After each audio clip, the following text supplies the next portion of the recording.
설 연휴를 맞이해서 우리 오늘 가족들 또 우리 사랑하는 지체들이 또 멀리에서 가까이에서 함께 오셨습니다. 그리고 또 우리 앞뒤로 좌우로 보시고 또 우리 설날에 우리 덕담도 나누고 또 복도 비시니까 우리 이렇게 인사하십시다. 복 대신 예수님께 소망을 두십시다.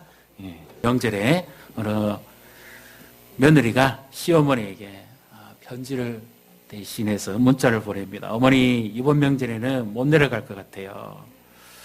그러니까 또 안 내려온다고 뭐라고 구박하지 마세요. 연세가 드실 만큼 드셨으니까 이제 혼자 계시기도 할 때가 되지 않았겠습니까? 그러면서 가족들이랑 모처럼 시간을 내서 해외여행을 다녀오려고 합니다. 다녀와서 안부 전하겠습니다. 그리고 문자를 보냈어요. 시어머니가 굉장히 총기가 있습니다. 어떻게 보냈을 것 같습니까? 눈도 어둡지만 이 시어머니가 이렇게 보냈습니다. 애미야, 나도 이제 나이 먹을 만큼 먹었으니까 혼자 있을 수 있다. 그래, 해외여행 모처럼 가는 길 잘 다녀오고 재밌게 보내라. 그런데 내가 딱 생각이 있었는데 이번에 땅 팔아서 90억을 자녀들에게 똑같이 나눠주려고 했는데 아쉽구나. 네가 오지 못하니까 네 것은 없다. 그랬습니다. 그러니까 즉각 문자가 답이 옵니다. 어떻게 왔을 것 같습니까? 예, 제가 친정 어머니께 보낸다는 것을 깜빡했네요. 곧 내려가서 어머니 좋아하시는 음식 많이 준비해가지고 가겠습니다.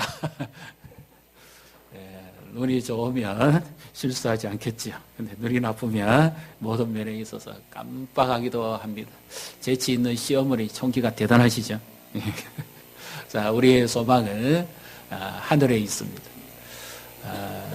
참 이 시대가 지금 살아가기가 참 어렵지요. 피부적으로 닿습니다. 누구나 뭐 다 똑같이 말합니다. 앞이 보이지 않고 어두울 때입니다. 이럴 때 우리가 어디를 쳐다봐야 될까요? 우리가 명절을 통해서 고향 땅을 방문하고 또 어른들을 뵙고 인사를 드리고 하는 참 우리 좋은 민족의 풍습입니다. 그래서 이럴 때 우리가 고향 땅을 방문하는 것처럼 우리에게 더 나은 고향, 영원한 고향, 이 세상이 험악해질수록 우리가 소망을 하고 바라봐야 될 영원한 고향은 하늘에 있는 천국인 줄로 믿습니다. 그래서 예수 그리스도를 바라보고 보이지 않는 그 하나님을 보는 것처럼 그렇게 예배하고 섬기고 살아가는 이것이 우리의 삶이고 이것이 우리의 복이고 또 이렇게 살아갈 우리를 하나님이 붙드시고 우리에게 날마다 새로운 소망으로 인도해 가신다는 것을 믿으시기를 바랍니다. 오늘 이 우리 모든 것의 창조자, 만물의 창조자, 우리를 지으시고 다스리시고 인도해 가시는 그 주님을 만나시는 복된 예배가 되시기를 주님의 이름으로 축복합니다. 오늘 이 말씀은 성경 중에서 어쩌면 가장 핵심적인 그 복음이 무엇이냐 하는 것을 가장 잘 드러낸 말씀이라고 볼 수가 있습니다. 한 절 한 절만 설교해도 뭐 한 주씩 해도 모자랄 것 같습니다. 오늘은 간략하게 전체적으로 한번 우리가 생각해 보면서 우리가 믿는 분이 어떤 분이고 우리가 진정 왜 예수님께 소망을 두어야 되는가 하는 것을 이 말씀을 통해서 우리가 깨닫기를 원합니다. 많은 사람들은 기대가 있고 희망을 가지고 살아갑니다. 우리가 2019년을 출발할 때도 그랬죠. 그런데 지금 희망과 기대보다는 실망과 두려움이 점점점 엄습해 옵니다. 왜냐하면 앞이 보이지 않으니까요. 희망이라는 것은 눈에 보일 때 희망을 가집니다. 손에 뭔가 잡힐 때 희망을 가집니다. 생각되는 대로 될 때에 희망을 가집니다. 기대감을 가지죠. 이만큼 됐으니까 앞으로는 더 잘 되겠구나 하는 기대감을 가집니다. 근데 앞에 보이는 게 없고 손에 잡히는 게 없으면 사람들은 희망보다는 절망합니다. 생각한 대로 되어지지 않으면 불안합니다. 기대감이 무너지는 정도가 아니라 점점 두려움에 떨게 되어 있습니다. 이것이 인생입니다. 살아오신 분들의 많은 연륜 가운데서 늘 걱정하고 염려하는 게 뭡니까? 과거의 그런 일들이 또 내게 닥칠까 싶어 두려워하는 거죠. 지금껏 애쓰고 수고했는데 이제는 좀 실만한데, 그런데 오히려 점점 갈수록 더 힘들어진다면 사람은 낙담하게 되어 있는 겁니다. 그래서 우리는 참 연약합니다. 이럴 때 우리가 오직 한 분만 바라봐야 됩니다. 나를 바라봐도 실망하고, 환경을 봐도 실망하고요, 가족들을 봐도 때로는 불평과 원망밖에 나오지 않습니다. 그래서 이럴 때 우리가 오직 한 분만 바라봐야 되죠. 그분을 바라봐야만 우리가 믿음을 가질 수 있고, 그분을 바라볼 때만 우리가 새로운 소망을 가지게 되는 것입니다. 그분을 오늘 이 말씀을 통해서 우리가 만나기를 원합니다. 먼저 우리에게 진정한 소망을 주시는 분, 그분은 어떤 분이십니까? 자, 13절, 14절을 우리 같이 읽습니다. 그가 우리를 흑암의 권세에서 건져내사 그의 사랑의 아들의 나라로 옮기셨으니 그 아들 안에서 우리가 속량 곧 죄사함을 얻었도다. 아멘. 여기 그는 바로 하나님의 아들을 말씀하죠.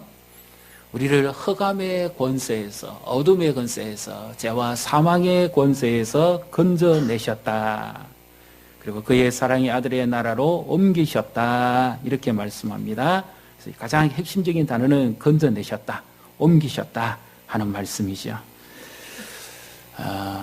이 말씀이 써질 때에 여러 배경들을 볼 수가 있습니다. 그런데 예수님 당시에 예수님께서 사마리아 수가성 그 우물가의 여인을 만날 때에 그들은 사마리아 인이었고 정통 유대인이 아니었죠. 혼혈족이었죠. 그래서 정통 유대인으로부터 인정을 받지 못했습니다.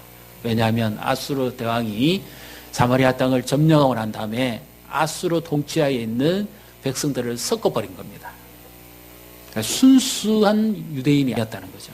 그래서 정통 유대인들에게 소외됐던 대상들이죠. 바로 이것입니다. 섞어버렸다. 그 나라 백성들을 옮겨버렸다. 그와 같은 표현이죠. 이것을 예수님께서 이렇게 말씀합니다. 요한복음 5장 24절에 진실로 진실로 내가 너희에게 이르노니 내 말을 듣고 또 나 보내신 이를 믿는 자들은 사망에서 생명으로 옮겼느니라. 믿습니까? 심판에 이르지 아니하느니 영생을 얻었다. 이미 옮겨졌다 하는 것을 말씀하는 거죠. 그래서 흑암의 권세에서, 죄와 사망의 권세에서 우리를 건져내셔서, 여기 건져냈다는 말의 표현은 이와 같은 것입니다. 예를 들면 이 로마 당시에 노예 시장이 있었죠. 그래서 노예를 사람들이 이제 돈을 주고 삽니다. 여러 노예들이 있죠. 그 가운데서 선택을 합니다. 그리고 돈을 주고 데려가면 그때부터 그 집의 소유가 되는 겁니다. 이와 같은 의미로 많은 사람들 가운데 하나님께서 우리를 선택하시고 우리를 그의 소유로 삼으셨다 하는 것이죠. 하나님의 자녀로, 하나님의 백성으로 우리를 호적을 옮겼다. 바로 그와 같은 말씀입니다. 그래서 그 나라의 백성이 되게 하셨다. 이제 그것이 어떻게 가능합니까? 14절에 같이 읽습니다. 그 아들 안에서 우리가 속량 곧 제사함을 얻었도다. 아멘. 여기 속량이라는 것이 값을 지불하고 샀다 하는 그와 같은 의미입니다. 노예를 내가 사서 내 소유를 만들었다 하는 것처럼 하나님께서 우리를 죄와 사망의 권세에서 그 아들의 피로, 예수님의 피값으로 우리를 주고 사셔서 하나님의 나라로 옮기셨다. 그래서 우리가 구원을 받게 된 것입니다. 믿으십니까? 예, 제사함을 얻었도다. 과거에 지은 죄, 현재 짓는 죄, 미래의 모든 죄까지 예수님이 십자가에서 단번에 다 이루시고 모든 죄를, 허물을 용서해 주셨다는 것입니다. 이렇게 말씀드리면 오해하신 분들 많습니다. 아니, 과거의 지은 죄까지는 예수를 믿을 때 해결을 했으니까 용서 받았지요. 그리고 오늘 지은 죄까지는 인정하겠다 그 말이죠. 근데 앞으로 미래의 모든 죄까지 아직 죄도 짓지도 않았는데 무슨 죄를 용서를 받습니까? 이렇게 생각하시는 분들이 가끔 계십니다. 어떻게 그것이 가능할까요? 아직 미래는 가보지도 않았는데. 이것이 인간이 가지고 있는 이해의 딜레마입니다. 그래서 하나님께서 이것을 어떻게 해결해 가시는가 하는 것을 우리 여기서 살펴볼 수가 있습니다. 자, 15절을 같이 읽습니다. 15절. 그는 보이지 않은 하나님의 형상이시요 모든 피조물보다 먼저 나신 이시니. 아멘. 자, 그는 역시 예수님입니다. 보이지 아니하는 하나님. 하나님 볼 수가 없죠. 요한복음 1장에도 보면 아무도 하나님을 본 자가 없으되 하나님 품속에 있는 독생하신 그 하나님께서 나타내셨다. 그렇게 말씀하시죠. 보이지 않는 하나님을 보이는 하나님으로 오신 분이 누구십니까? 이 예수님입니다. 근데 예수님은 피조물이 아닙니다.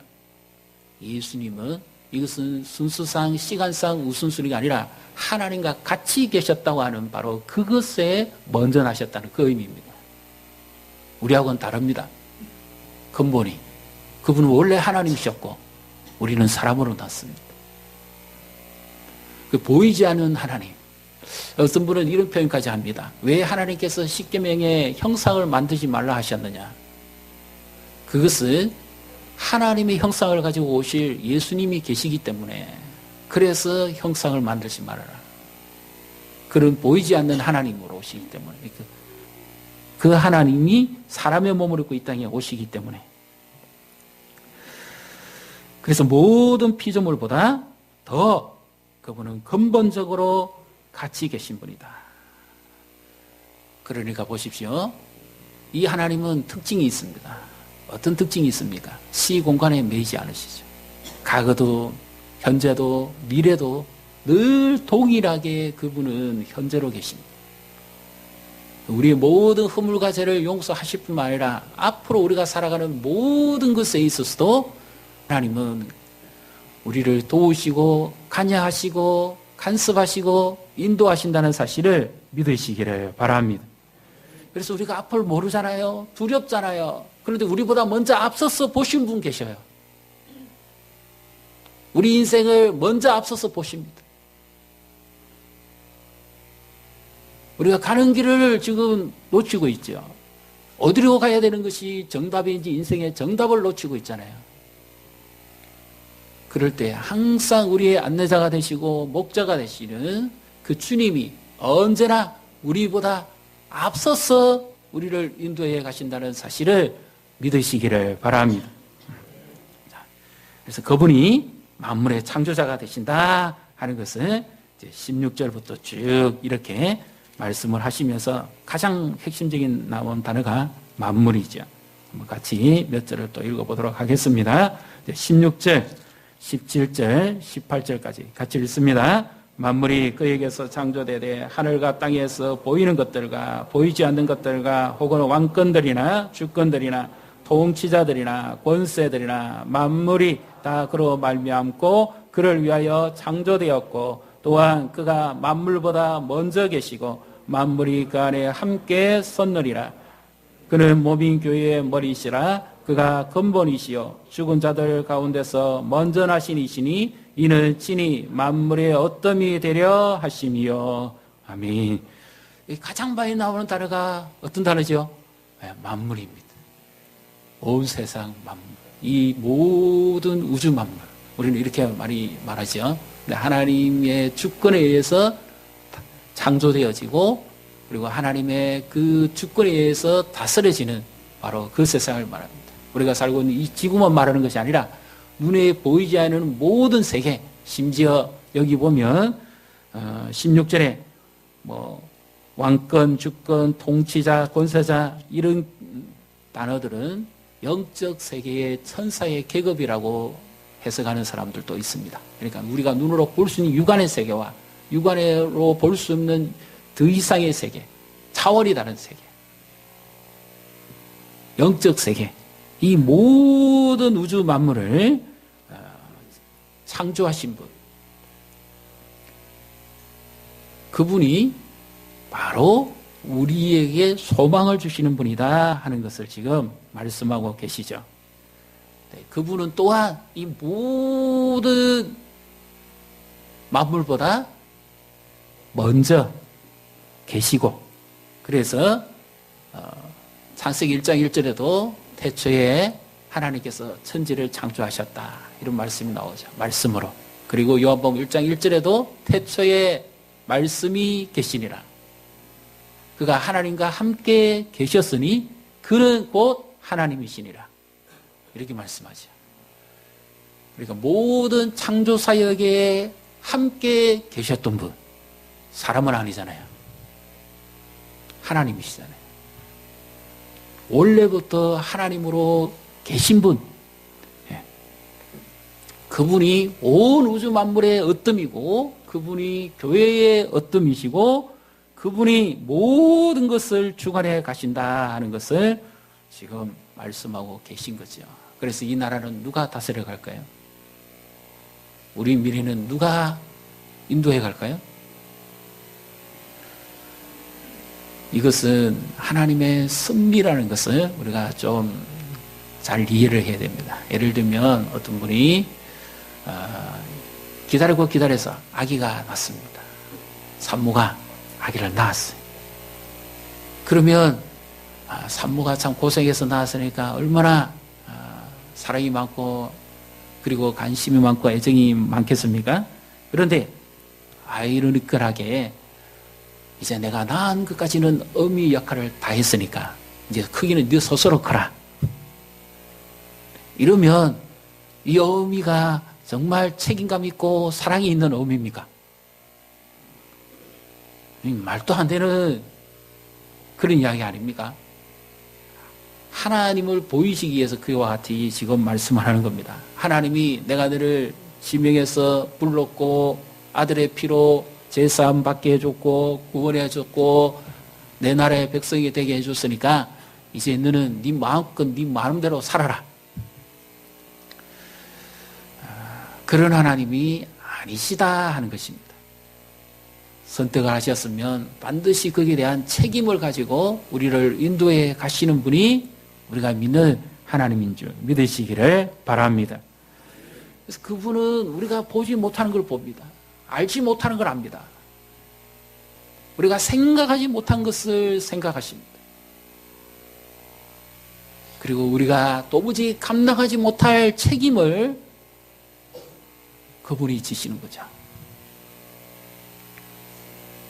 그래서 이 땅을 살아가면서 힘들고 어려울 때일수록 우리는 예수님을 바라봐야 되는데 오늘의 예수님은 어떤 분입니까?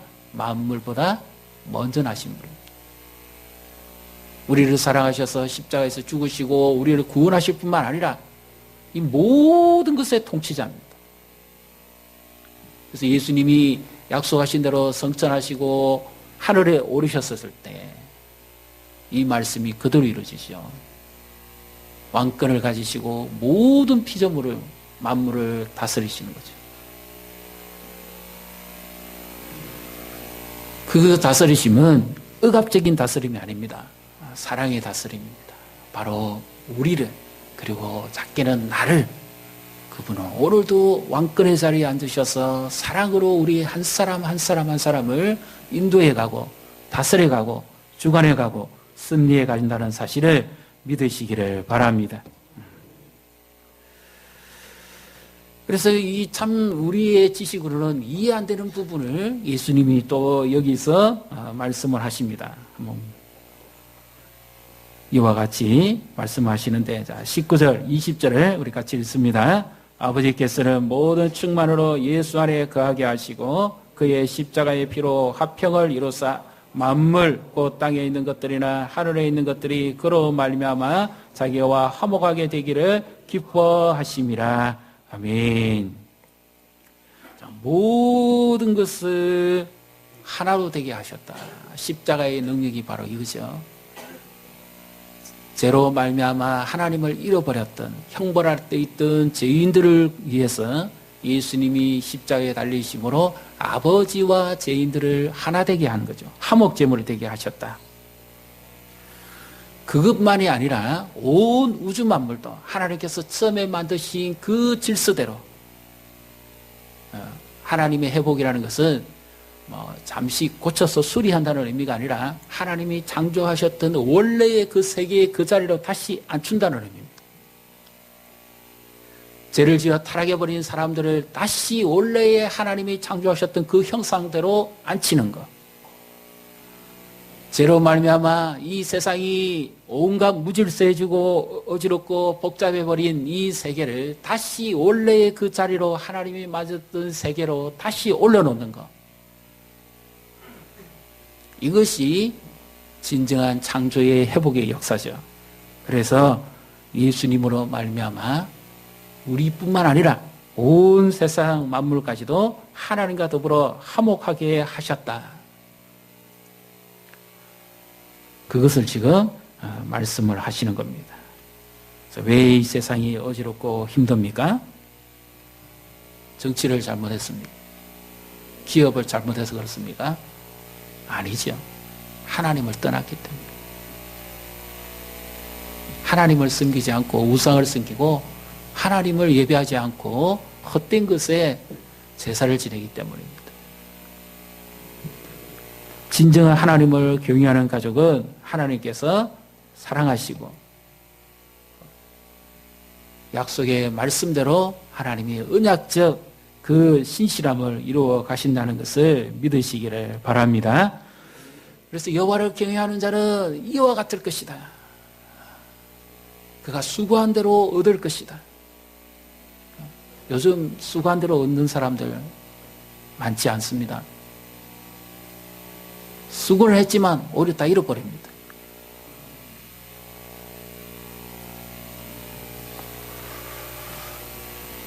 하나님을 경외하는 자, 하나님을 경외하는 가정은 이 어려움 중에서도 하나님께서 약속하신 것을 이루어 가실 것이고 자손에 자손을 보게 할 것이고 장수하게 할 것이고 내 집 안에는 결실한 그 포도나무 같을 것이고 내 자녀들은 어린 감람나무와 같을 것이다. 그래서 이 온 우주의 통치자가 작게는 누구까지 다스리고 섭리해 갑니까? 우리 가정과 우리 개인 한 사람과 우리 자녀들까지 진정한 통치자가 다스려가고 움직여가고 이끌어가기 때문에 하나님의 말씀은 지금도 계속된다는 사실을 믿으시기를 바랍니다. 사람의 영광은 풀의 꽃과 같습니다. 아침 안개와 같습니다. 잠시 있다가 사라져버리고 없습니다. 계절 지나면 꽃은 다 시들어버립니다. 다 죽어버립니다. 그러나 하나님의 말씀은 지금도 계속됩니다. 하나님을 경외하고 하나님을 가까이 하는 자를 하나님은 지금도 사랑하십니다.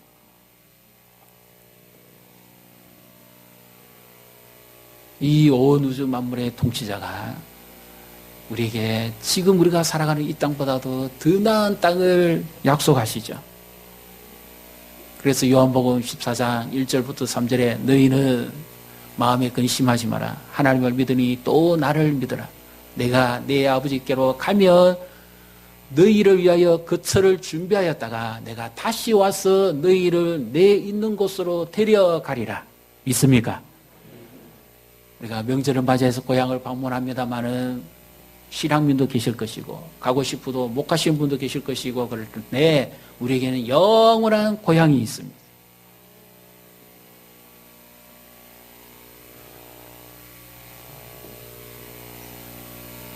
아프거나 건강하거나 젊거나 연세가 많이 드셨거나 남자든지 여자든지 누구든지 영원히 갈 수 있는 고향이 있죠.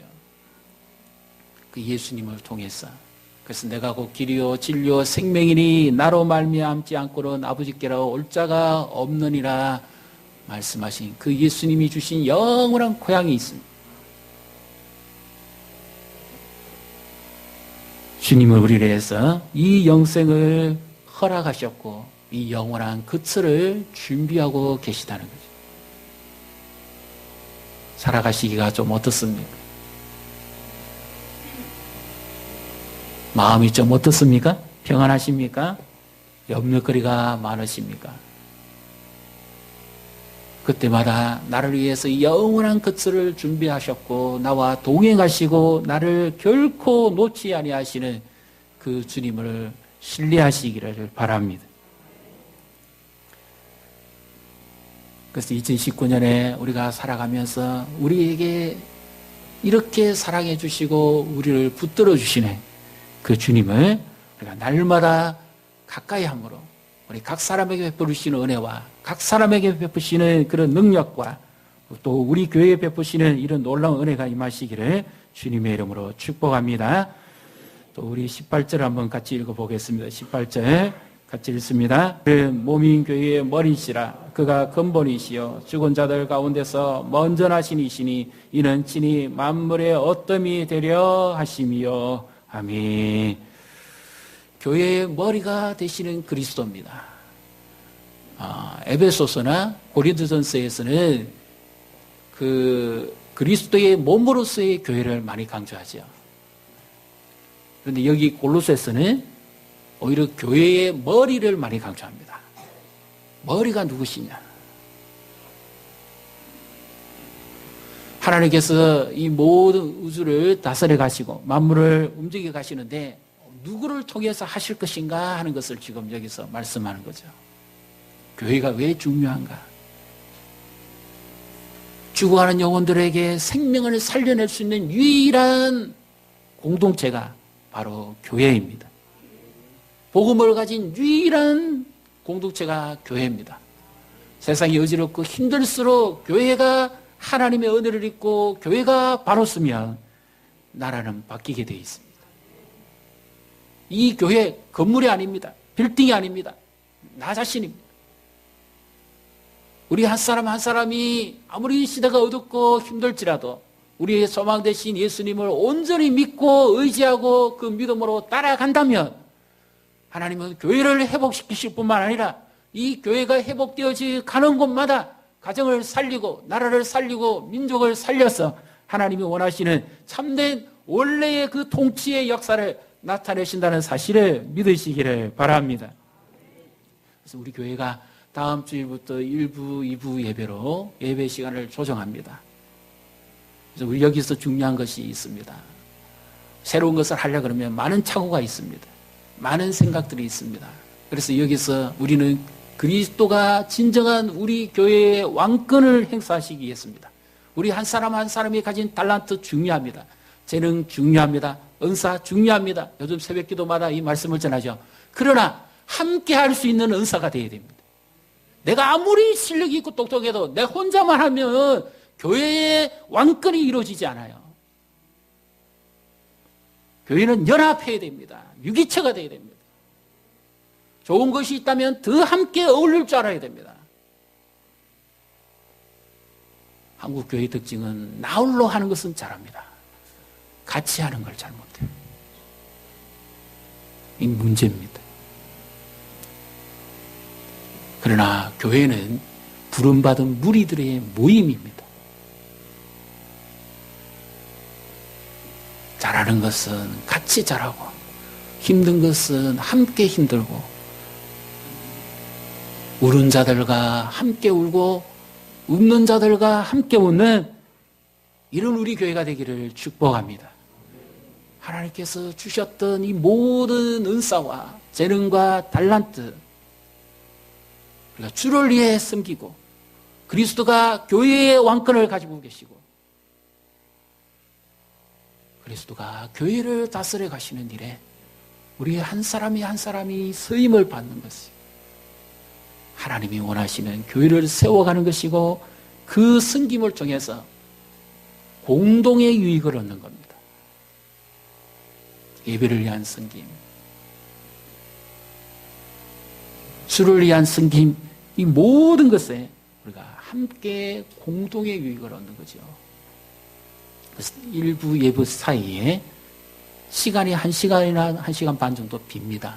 제가 부탁드리고 싶은 것은 일부 예배 좀 많이 오십시오.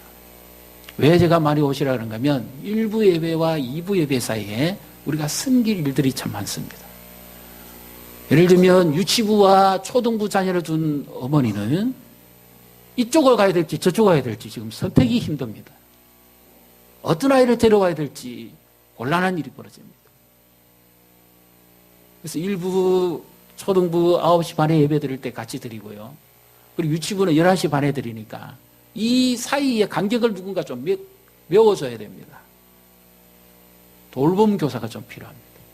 아이들이 마음껏 놀 수 있고 부모와 함께 갈 수 있는 시간까지 책임져서 섬겨주고 도와줄 수 있는 분이 좀 필요합니다. 그런 공간도 우리가 좀 확보를 하기는 해야 됩니다.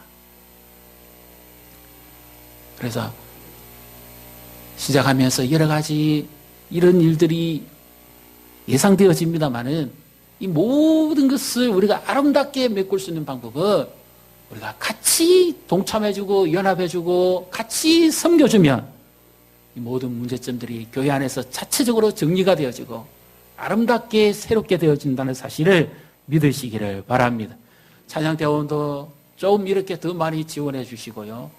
그래서 차량 봉사하신 분도 그렇고 더 많이 우리가 조금이나마 더 그렇게 해서 함께 예배를 드리고 하나님의 은혜를 경험함으로 하나님께서 더 기뻐하시는 이런 아름다운 교회를, 천국의 교회를 함께 세워가는 저와 우리 성도님이 되시기를 주님의 이름으로 축복합니다.